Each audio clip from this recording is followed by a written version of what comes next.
Hello, this is Jane Goodall, and I want to say how very happy I am that I'll be coming back to Australia in May to give lectures hosted by, of course, the Jane Goodall Institute Australia, but also Think Inc.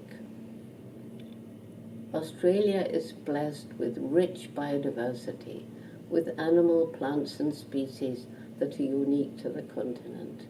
And unfortunately, as is the case all around the globe, nature is under threat by human actions. Even your Great Barrier Reef, that iconic ecosystem, is under threat. So in my lecture, I'll be talking about ways in which we can get together to help to heal the harm that we've inflicted on planet Earth, how we can involve young people in helping in these efforts, because it's their future that we've harmed. And if we carry on with business as usual, then the future for our great-grandchildren is bleak indeed.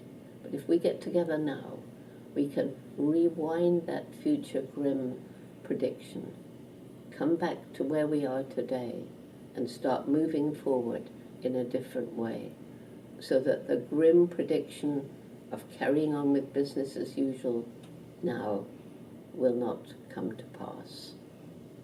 Come and hear me, and you can ask questions and learn more about why I have reason for hope.